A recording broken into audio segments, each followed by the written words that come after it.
Web 3 क्या है? Internet का फ्यूचर। सोचो एक ऐसे इंटरनेट की जहां आपका डेटा सिर्फ आपका हो, जहां आपकी ऑनलाइन आइडेंटिटी पर सिर्फ आपका कंट्रोल हो और जहां पावर कुछ बड़े कॉरपोरेशंस के हाथ में ना हो बल्कि आपके हाथ में हो। सपने जैसा लगता है ना? तो स्वागत है वेब 3 में, इंटरनेट का फ्यूचर जो पहले से ही यहाँ है। लेकिन वेब 3 आखिर है क्या और इसे इंटरनेट की अगली बड़ी क्रांति क्यों कहा जा रहा है?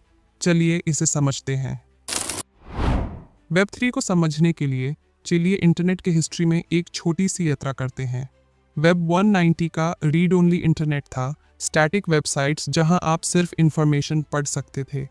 वेब 2 ने हमें रीड राइट इंटरनेट दिया, सोशल मीडिया, एप्स और प्लेटफॉर्म्स जैसे फेसबुक, यूट्यूब और गूगल।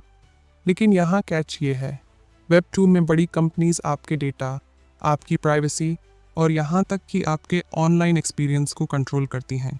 अब आता है web 3, read write own internet. Web 3 blockchain technology पर बना है, वही टेक्नोलॉजी जो बिटकॉइन और इथेरियम जैसे क्रिप्टो करेंसीज के पीछे है।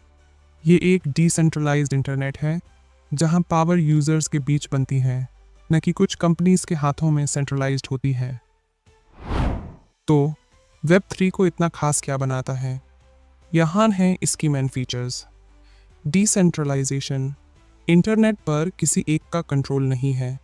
डेटा कंप्यूटर्स के एक नेटवर्क पर स्टोर होता है, जिससे ये ज़्यादा सिक्योर और ट्रांसपेरेंट बनाता है।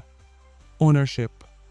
वेब 3 में एएपी अपने डेटा, अपने डिजिटल एसेट्स और यहाँ तक कि अपनी ऑनलाइन आइडेंटिटी के मालिक होते हैं। इसे एक डिजिटल वॉलेट की तरह समझिए जिस पर सिर्फ आपका कंट्रोल होता है। Smart contracts. ये सेल्फ एग्जीक्यूटिंग कॉन्ट्रैक्ट्स होते हैं जो ब्लॉकचेन पर चलते हैं। ये बिना किसी मिडलमैन के ट्रांजैक्शंस और अग्रीमेंट्स को ऑटोमेट करते हैं। इंटरऑपरेबिलिटी।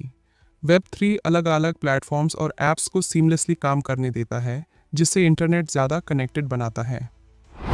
वेब 3 के रियल वर्ल्ड एग्जाम्पल्स। वेब 3 सिर्फ एक कॉन्सेप्ट नहीं है, ये पहले से ही हो रहा है।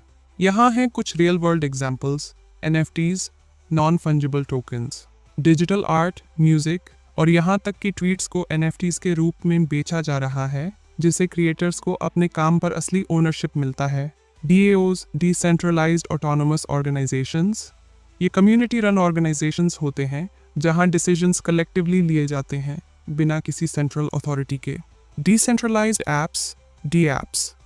एप्स जैसे यूनिस्वैप और ओपनसी ब्लॉकचेन पर चलते हैं, जो बिना किसी मिडलमैन के सर्विसेज प्रोवाइड करते हैं। वेब 3 फाइनेंस, गेमिंग और यहाँ तक कि सोशल मीडिया जैसे इंडस्ट्रीज को भी बदल रहा है।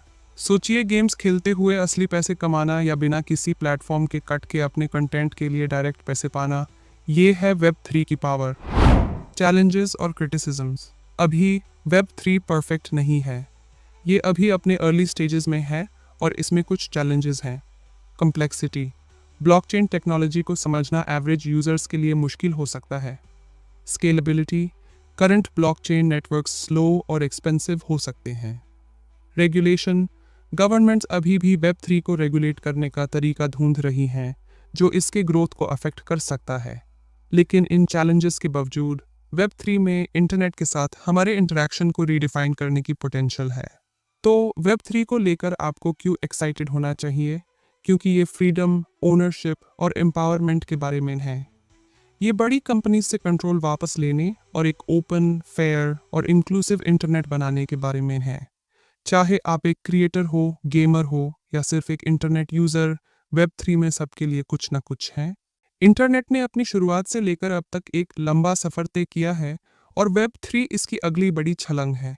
ये सिर्फ एक टेक्नोलॉजिकल अपग्रेड नहीं है, ये एक कल्चरल शिफ्ट है। सवाल ये है कि क्या आप इस क्रांति का हिस्सा बनने के लिए तैयार हैं? इंटरनेट का फ्यूचर यहाँ है और इसे कहते हैं वेब 3। सिर्फ फ्यूचर को देखिए मत, इसका हिस्सा बनिए। लाइक बटन दबाएं, सब्सक्राइब करें और चलिए फ्यूचर को एक साथ एक्सप्लोर करते हैं।